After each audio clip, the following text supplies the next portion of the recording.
Frères et sœurs, et Paul dit qu'il a reçu des choses ineffables, des choses qu'il ne pouvait transmettre, des choses qu'il a gardées parce que le langage humain ne pouvait les communiquer. Il y a quelque chose que je sens le jour où Dieu va m'utiliser. Je ne peux pas expliquer. Il y a des matins, je me réveille, je sais que Dieu va m'utiliser. Même si j'arrive à un endroit, les gens dorment, ils sont froids, je sais que la gloire va descendre. Il y a quelque chose. Tu vois, quand tu cherches la fréquence radio, tu vois, ça, et puis quand tu arrives quelque part, poum, radio Okapi, n'est-ce pas? Pareil aussi, il y a une fréquence, tu sens, poum, la fréquence du miracle est arrivée. Là, tu sais que ça ne rate pas. Que tu ailles au Niger, que tu ailles au Tchad, tu sais que quand tu vas invoquer Dieu, il y aura la puissance. Comment je peux t'expliquer ça? Je ne peux pas t'expliquer. Tu ne peux que constater. Il y a des choses que tu dois chercher toi-même dans la présence de Dieu pour les connaître et les comprendre, parce qu'il y a des choses que même le pasteur ne peut pas t'expliquer. C'est ineffable. Comment on parle en langue? Comment je peux t'expliquer? Do, do, dé, dé, dé, di, di, di, do. Sois seulement rempli du Saint-Esprit, tu vas parler en langue. Comment? Tu vas seulement parler en langue. Ça va venir comment? Ça va venir comment? Ça va venir. Des choses ineffables. Apocalypse 12, versets 7 à 9, la Bible dit: il eut guerre dans le ciel. Michel et ses anges combattirent contre le dragon. Et le dragon et ses anges combattirent, mais ils ne furent pas les plus forts. Et leur place ne fut plus trouvée dans le ciel. Et il fut précipité, le grand dragon, le serpent ancien, appelé le diable et Satan, celui qui séduisit toute la terre, et il fut précipité sur la terre, et ses anges furent précipités avec lui. Donne-moi folle et gaine. Mes frères et sœurs, ça c'est l'histoire de la précipitation de Satan. La Bible nous dit qu'au milieu de la tribulation, Satan sera précipité, afin qu'il arrête d'accuser les enfants de Dieu. Mais voici, pendant que les gens seront sur la terre, en train de manger, en train de causer, dans les airs, il y a une guerre entre un archange et Satan. Derrière Satan, il y a des milliards de démons.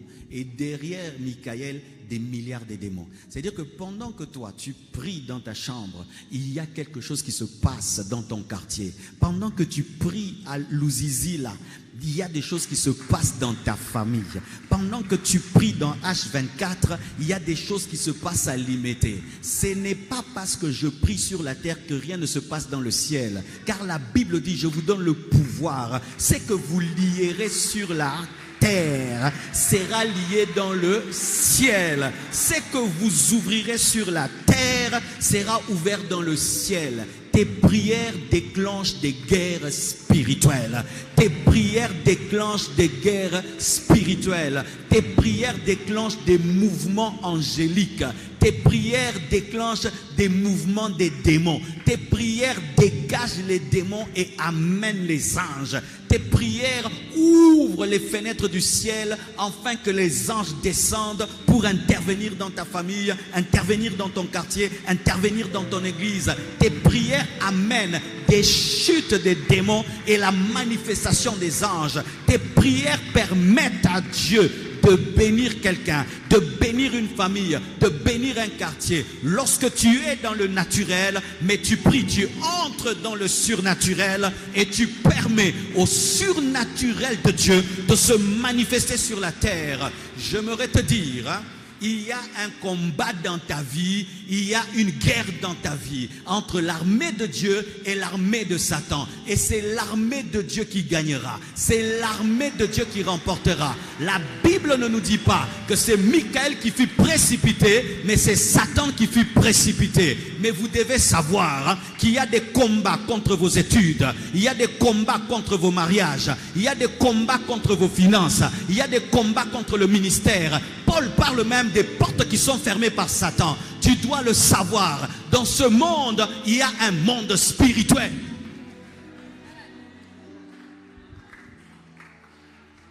Quand tu dis je ferai, le diable dit on verra. Si tu ne sais pas. Si tu ne sais pas, quand je vais me marier et puis j'aurai. Satan dit on verra.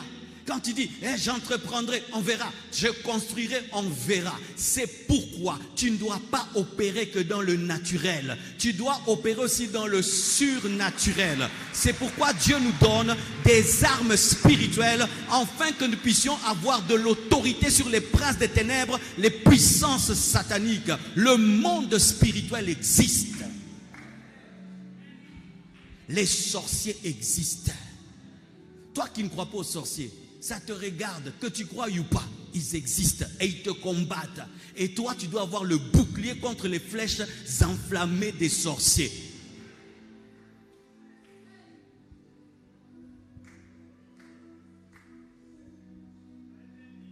Frères, sœurs, certains d'entre vous, vous aurez déjà une très grande vie, mais c'est la sorcellerie qui bloque vos vies.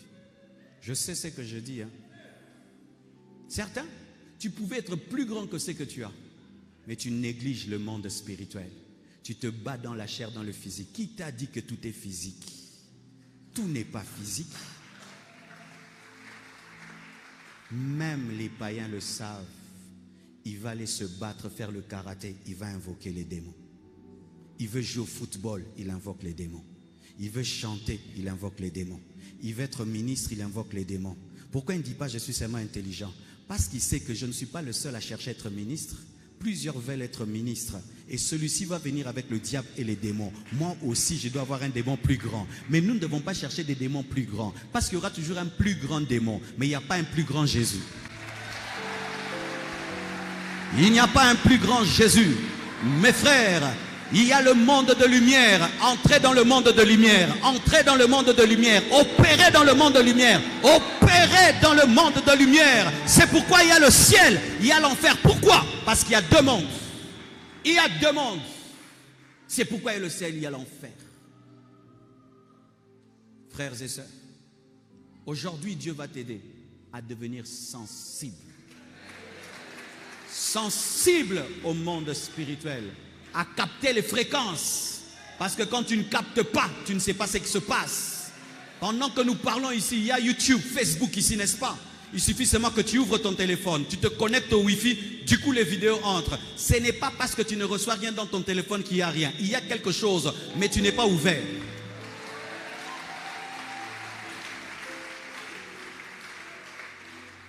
Tu n'es pas seulement ouvert spirituellement, tu es bouché. C'est pourquoi tu ne vois rien, tu ne ressens rien. Alors que même les chiens ressentent la présence des sorciers. Les chiens ressentent la présence des mauvaises personnes.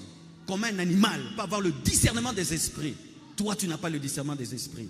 Les chiens ressentent qu'une personne est mauvaise.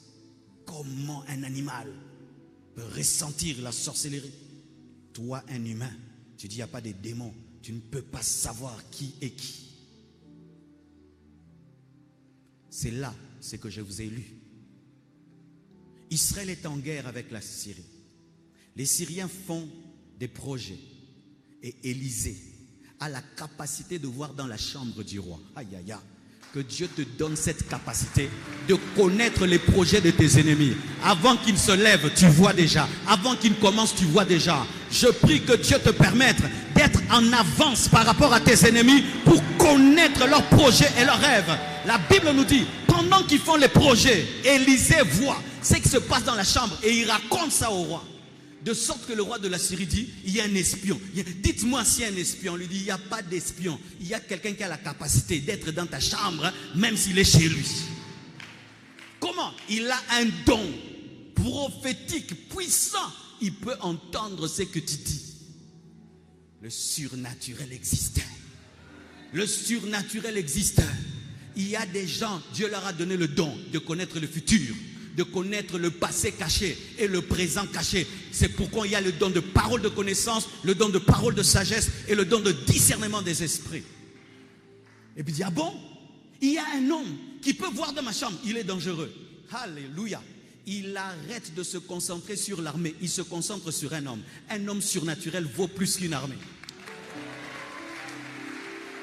On prend des chars, on prend une armée pour aller attraper un homme parce qu'il s'est rendu compte que cet homme est plus puissant qu'une armée. C'est ça, frère. Tu es l'armée de Dieu.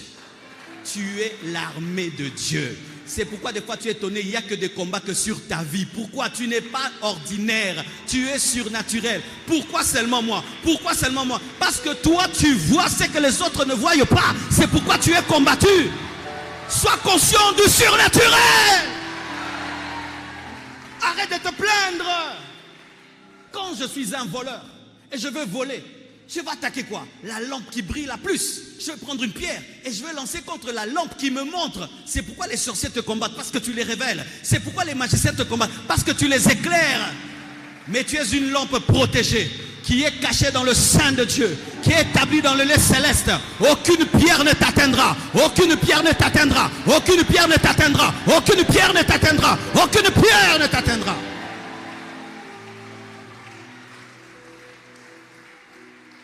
Et toute une armée va chercher un seul homme. Mais cet homme avait quelqu'un à côté de lui qui était naturel. Parce que tu peux vivre avec un homme surnaturel, mais toi tu es naturel. Tu peux avoir un pasteur surnaturel, toi tu es naturel. Tu peux avoir un ami qui est surnaturel, toi tu es naturel. Tu peux avoir un fiancé qui est surnaturel, toi tu es naturel. Tu peux avoir quelqu'un proche de toi, mais tu es loin de lui dans la dimension spirituelle. Le serviteur était à côté d'Élisée, mais il ne voyait pas ce qu'Élisée voyait. Et quand tu ne vois pas, tu trembles. Mais ceux qui voient, ils ne tremblent pas parce qu'ils voient les deux mondes. Ceux qui voient les deux mondes n'ont pas peur. Mais l'autre ne voyait qu'un seul monde. Il voyait que le monde physique. Et dans le monde physique, Élisée n'avait pas d'armée. Mais dans le monde spirituel, il avait une armée. Mais comme Élisée voyait le monde physique et le monde spirituel, il avait la paix. Mais lui qui ne voyait qu'un seul monde n'avait pas la paix. Les hommes naturels tremblent devant les événements. Mais les hommes surnaturels ont l'assurance. Parce qu'ils savent que le surnaturel domine le naturel. Et alors qu'est-ce qui se passe, mes frères et sœurs?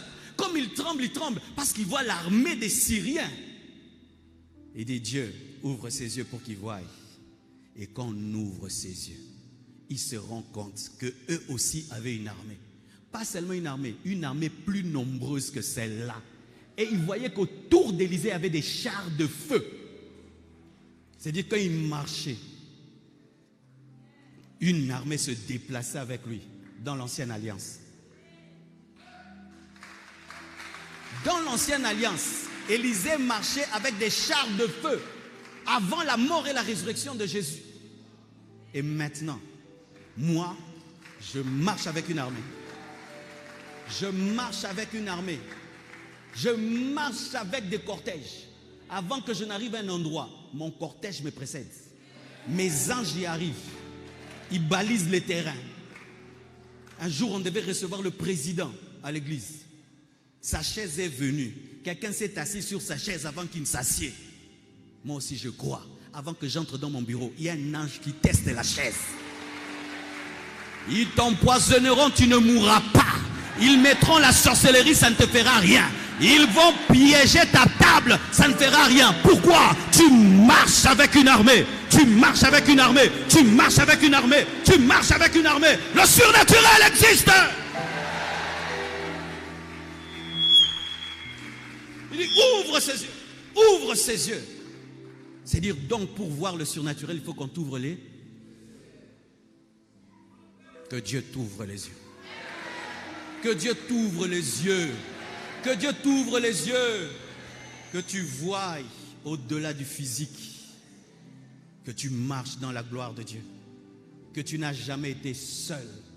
Que tu n'as jamais été seul. Mes frères et sœurs, lorsque le serviteur a vu, il a respecté son leader. C'est pourquoi il faut prier que ceux que tu diriges aient la révélation de ta vraie dimension. Des fois, il y a des leaders qui disent aux gens, respectez-moi, respectez-moi, arrête de te battre. Prie que Dieu ouvre leurs yeux sur qui tu es et ils te respecteront. Un jour, j'étais en train de prier et Blanche voit un ange devant moi, un autre assis à côté de moi. Moi, je priais seulement, je ne savais pas ce qui s'est passé. Et puis elle me réveille, elle me dit, Marcelo, j'ai vu un ange là devant toi quand tu pries, un autre à côté. J'ai dit, Dieu, ajoute encore. Ça mène beaucoup de respect. Un mari paraît, tu vas jouer avec lui. Un jour, je prie. Un ange lui parle à l'oreille, dit, laisse mon serviteur. J'ai dit, vraiment, ajoute encore. Toi, tu parles trop, respecte-moi. Fais que Dieu te fasse respecter. Tu penses que Pierre pouvait jouer avec Jésus? Il ne pouvait pas jouer avec Jésus. Il a vu sa vraie dimension. Ton problème, c'est que tu prends soin du corps. Tu oublies de prendre soin de l'esprit.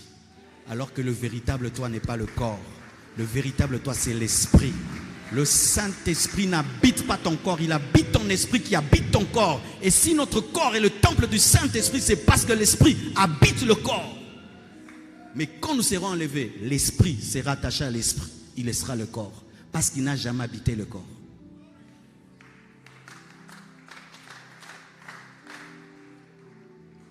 Et j'aimerais vous donner ce témoignage des expériences surnaturelles que j'ai eues, mes frères. Ma première expérience, je l'ai eue dans une église. On chantait seulement, j'avais 10 ans. J'étais païen, parce que les païens aussi ont des expériences surnaturelles. On doit dire la vérité. Les païens aussi vivent des choses. Moi, j'ai vécu ma première expérience surnaturelle, j'étais païen. La chorale chantait et il y avait une présence. Tout d'un coup, j'allais à l'église pour me faire voir. Ce jour-là, je suis resté pétrifié parce qu'il y a des présences qui te gardent comme ça. Oui, il y a des présences, quand Dieu vient, ça te donne l'envie de rire, de sauter. Mais il y a des fois, Dieu vient, tu sens que c'est un roi. Et même si on ne te dit pas, personne ne m'avait dit, j'étais païen, je ne connaissais rien. J'ai senti seulement que je dois rester fixe. Je suis resté seulement fixe comme ça. Et qu'est-ce qui est arrivé? Tout a commencé à briller dans l'église. Je voyais comme s'il y avait une autre lumière dans la lumière. Je sentais qu'il y avait quelqu'un de respectable qui était là. Et je suis resté seulement comme ça. Après, j'ai oublié. Un jour, je vais à Gisenyi, au Rwanda, dans une église encore. C'était le baptême de quelqu'un. La chorale chantait. C'était des blancs, des tout petits enfants. Il y a à 10 ans, mais jusqu'aujourd'hui, je me souviens de la chanson. Ô Père, je suis ton enfant. J'ai eu la preuve que tu m'aimes. Je veux te louer par mon chant. Le chant de joie de mon baptême. Ces enfants chantaient tellement bien. J'ai ressenti encore la même présence. Je suis resté figé. Mais je ne me suis pas converti. Mais je savais qu'au-delà du physique, il y a quelque chose. Mais je n'avais pas le nom à donner à ça. Mais je savais qu'il y a quelque chose d'autre. Mais je ne sais pas c'est quoi. À l'âge de 10 ans, j'ai eu ma première expérience satanique. Mes frères, je suis en train de dormir. Des femmes traversent le mur. Frères, il y a des gens qui ont la capacité de traverser les murs. Vous devez savoir, hein, il y a des gens, tu fermes ta porte, tu mets des gardes, des chiens, tu n'as rien fait. Eux, ils traversent les océans, ils traversent même les murs. Des sorciers sont entrés dans ma chambre, directement, par le mur, par la porte. La sorcellerie, ça existe. Il y a des gens qui dorment et qui meurent. Vous pensez que c'était une crise cardiaque, on l'a mangé. Et quand elles entrent, elles avaient une marmite bouillonnante qui restait suspendue en lévitation dans les airs. Qui bouillonnait sans le feu. Sans le feu. Et il commençait à chanter en Kiswahili avec un tam-tam du village. Et chanter en Swahili. Wangu Marcelo, Nakula Marcelo, Wangu Marcelo, Nakula Marcelo. Marcelo est à moi, je vais le manger. Frère, j'ai vu mon corps rester sur mon lit, mon esprit s'envoler pour entrer dans la casserole. J'étais païen. J'ai fait l'expérience qu'il y a un corps et aussi un esprit. Quand on mange quelqu'un, on mange son esprit et puis le corps meurt. Et quand on dit manger, c'est pas que manger, non, c'est tuer. Hier, j'ai vu une vision. Un homme de Dieu est tombé. Et les sorciers ont fait une réunion, se réjouissant de sa chute. Et j'ai vu deux camps de sorciers faire une fête parce qu'il est tombé. Et ils ont amené sa sémence dans le monde de ténèbres. Mais ce n'était plus une sémence, c'était une boule comme ça, comme un diamant. Quand tu tombes et tombes, toi qui as l'onction, Tu ne sais pas que ton onction, c'est du diamant dans le monde des ténèbres. Et alors, mes frères, j'ai prié, ma première prière. J'ai prié, je vous salue Marie. Ça n'a pas marché. J'ai prié notre Père. Elles ont disparu. Frères et sœurs, j'ai expérimenté, j'étais païen, que la prière chasse la sorcellerie. Tu es combattu par la sorcellerie. Ne perdez pas le temps de haïr les sorciers. Priez, priez, priez, priez, priez, priez. Le feu qui est sorti de moi, c'était plus que le feu qui était dans la marmite. La marmite est tombée, elles ont disparu. Il y a de la puissance dans la prière. Là, je suis païen, je suis païen. À 15 ans, mes frères, je vais prendre une douche. Jésus m'apparaît. Frère, Jésus existe. Jésus n'est plus dans le tombeau. Jésus est réellement ressuscité. Je répète, Jésus est réellement ressuscité. Je l'ai vu dans une lumière comme Paul.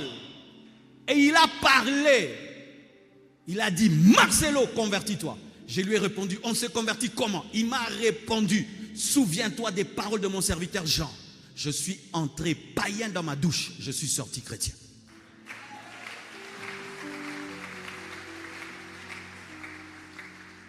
Je demande des bouleversements de vie.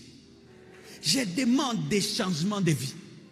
Mon souci, ce n'est pas que cette église se remplisse, que le ciel se remplisse des chrétiens, des disciples de Jésus, des personnes qui ont croisé le chemin de la grâce, le chemin de Jésus. Et je prie que ça t'arrive. Il est temps que tu le rencontres. Il est temps qu'il te bouleverse. Il est temps qu'il te transforme. Personne ne m'a dit que quand on devient chrétien, on lit la Bible. Je suis allé chercher la Bible comme le bébé cherche le lait maternel quand il naît. Qui donne l'exhortation à un bébé de téter? Quand t'exhorte de lire la Bible, tu n'es pas né. Si tu es né, tu vas chercher le lait maternel, la parole de Dieu. Je suis allé directement chercher une Bible. Comme je ne connaissais pas la Bible, je feuilletais, j'ouvrais au hasard. Mais partout où je tombais, ça me touchait. Et je prends la Bible.